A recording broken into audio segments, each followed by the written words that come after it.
धनु एकमात्र ऐसी राशि है जो कि सेमी ह्यूमन सेमी बीस्टियल है, अर्थात इसका जो आधा हिस्सा है वह मनुष्य और आधा पशु।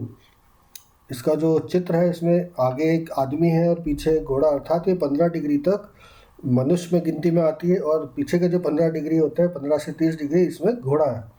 ये 9वीं राशि होती है। 9वां भाव लंबी यात्राओं का होता है। 9वां भाव परोपकार का भी होता है, स्पिरिचुअल गुणों का भी होता है और ये एक डुअल साइन है। ये राशि के लोग साफ बोलने वाले होते हैं, सच बोलने वाले होते हैं, स्पिरिचुअल भी होते हैं बहुत बार, लेकिन जनरली ऐसा देखने में आता है कि काफ़ी समय तक इनकी जो स्पिरिचुअलिटी रहती है वो थोड़ी सी फेक होती है। सभी के लिए तो नहीं बोल सकते, लेकिन हाँ जनरली ऐसा देखते हैं कि या तो इनका जो स्पिरिचुअल एटीट्यूड है या जो इंक्लिनेशन है वो उतना डीप नहीं होता है, ऐसा कह सकते हैं। ईश्वर के दर्शन की इच्छा रखते हैं बिल्कुल, बहुत अच्छे कंसल्टेंट होते हैं और बहुत अच्छे टीचर्स होते हैं। योग के लिए इनका इंक्लिनेशन होता है, मतलब बॉडी फिटनेस के लिए इंक्लिनेशन होता है और तरक्की देने वाली राशि होती है, एक फ्रूटफुल साइन माना जाता है।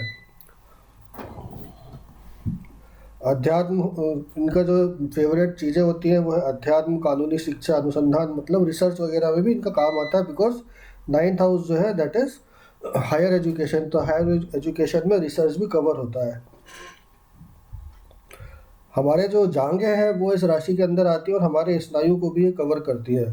इसमें कौन कौन सी बीमारी आती है, अब इनका जो रूलर है जुपिटर वो एक वृद्धि करने वाला प्लानेट है, तो मोटापा इसमें आप देख सकते हैं। शक्कर की मात्रा बढ़ने के कारण होने वाले कैंसर, बड़े फोड़े, सूजन, हाथी रोग, ट्यूमर, पैर या कमर की बीमारियां हम इससे देखते हैं। कौन कौन से प्रोडक्शंस में हम इनको इसको देखना चाहिए, प्रोडक्शन की जहाँ जहाँ बात आएगी तो क्या क्या हमको देखना चाहिए, लॉ, स्पिरिचुअलिटी, डिवोशन, जो भक्ति संगीत या भक्ति रस वगैरह होता है वो, जो बड़ी प्रोजेक्ट्स होते हैं, बड़े मैन्युफैक्चरिंग्स होती हैं, उसमें ये राशि का दखल होता है। जो आयुर्वेदिक मेडिसिन्स होती हैं उसमें इसका दखल होता है। जो आयुर्वेदिक गोलियां होती हैं उसमें इसका दखल होता है। ये राशि घी, बादाम, काजू जैसी चीज़ों से भी कनेक्टेड होती है और हाथी, घोड़े, हथियार वगैरह के निर्माण से भी इसका लेना देना होता है।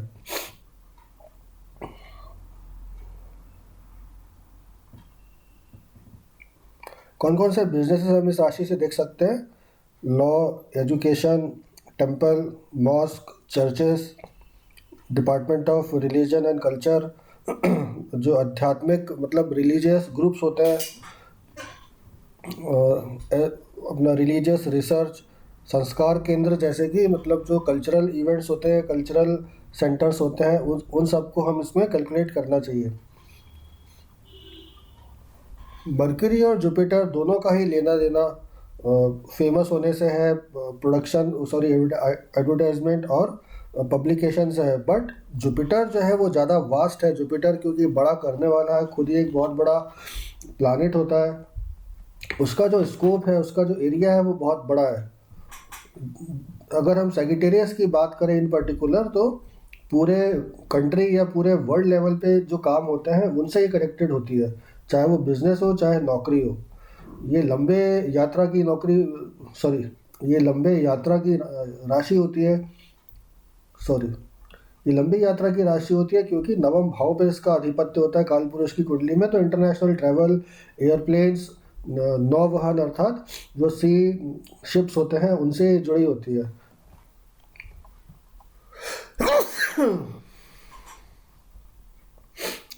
जो हमारे जनसंपर्क विभाग में बड़े कॉन्ट्रैक्टर हैं, जो हाई लेवल कॉन्ट्रैक्टर होते हैं, नेशनल लेवल के या इंटरनेशनल लेवल की जो कंपनीज होती हैं, जो एजुकेशनल संस्थाएं होती हैं, बच्चों के जो सुधार कर रहे होते हैं, उसमें ये राशि का दखल होता है।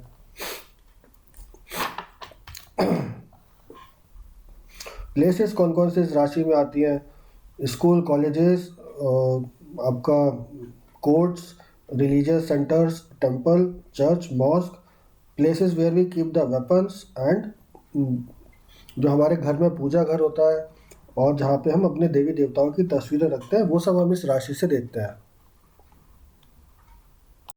मेष राशि से शुरू करते हुए हम पहले क्लासिफिकेशन देख लेते हैं कि किस राशि का क्या नेचर है, तत्व है। तो मेष राशि जो है उसका जो दिशा है वो पूर्व है, अग्नि तत्व राशि है और चर राशि है। अग्नि तत्व से मतलब फियरी साइन होता है, मतलब ऐसे लोग थोड़ा गुस्से वाले होते हैं, ऐसे आपको इसको समझना पड़ेगा। वृषभ राशि जो होती है उसकी दिशा दक्षिण है, पृथ्वी तत्व है, स्त्री राशि है और स्थिर राशि है, क्योंकि पृथ्वी स्थिर होती है। अग्नि जो होती है वो चर होती है, आप देखेंगे फायर जो है it is always moving here and there. मिथुन राशि जो होती है वह द्विस्वभाव राशि है, पश्चिम दिशा की उसका अधिपत्य होता है, पुरुष तत्व है, वायु तत्व है। जो कर्क राशि है वह नॉर्थ डायरेक्शन, स्त्री तत्व, चर राशि और उसका जो तत्व है जल है। जो सिंह राशि है उसकी दिशा पूर्व है, वह पुरुष है, स्थिर राशि है और अग्नि तत्व राशि है। कन्या राशि जो है वह द्विस्वभाव राशि है, स्त्री तत्व है, दक्षिण दिशा को रूल करती है, पृथ्वी तत्व राशि है। तुला राशि जो है पश्चिम दिशा को इंडिकेट करती है, पुरुष तत्व है, चर राशि है और वायु तत्व है। वृश्चिक राशि जो है वह उत्तर दिशा दिखाती है, स्त्री तत्व है, स्थिर राशि है और जल तत्व है। अब ध्यान दीजिएगा, वृश्चिक जो है स्थिर तत्व है और जल है, मतलब जो जल स्थिर रहता है वो क्या होता है, सड़ता है। तो वृश्चिक जो है भाव काल पुरुष की कुंडली में अष्टम भाव में आती है और वो क्या दिखाती है, गटर गंदगी, तो पानी पड़े पड़े सड़ जाता है। या इसको हम ऐसे समझना चाहिए सभी राशियों को, उनके तत्वों को। धनु राशि जो है वह अग्नि तत्व है, द्विस्वभाव है, पूर्व दिशा को दिखाती है और पुरुष तत्व है। मकर राशि दक्षिण दिशा दिखाती है, स्त्री राशि है, चर तत्व है, पृथ्वी तत्व है। कुंभ राशि जो है पश्चिम दिशा दिखाती है, पुरुष तत्व है, स्थिर राशि है और वायु तत्व है। मीन राशि जो है उत्तर दिशा की राशि होती है, स्त्री तत्व है, द्विस्वभाव राशि है और उसका जल तत्व है। यहाँ तत्व मैं 2 बार बोल रहा हूँ जिससे कि आपको कन्फ्यूजन ना हो। कोई स्त्री द्विस्वभाव राशि है, स्त्री तत्व मतलब फेमिनिस्ट साइन है और साथ में वाटरी साइन है। 4 प्रकार के साइन होते हैं, फायर, अर्थ, एयर, वाटर। तो हमें ये ध्यान रखना चाहिए कि किस राशि का तत्व क्या है, उसका डायरेक्शन क्या है, उसका स्वभाव क्या है, अर्थात नेचर क्या है। मूवेबल, फिक्स्ड, डुअल, ये 3 नेचर होते हैं, 4 तत्व होते हैं और फिर सेक्स होता है, मेल और फीमेल। धनु राशि इसमें हाफ लेगेड और हाफ मतलब हाफ मेल और हाफ एनिमल राशि होती है। बिकॉज धनु का अगर आप साइन देखेंगे तो उसमें वह आधा पुरुष और आधा घोड़ा है।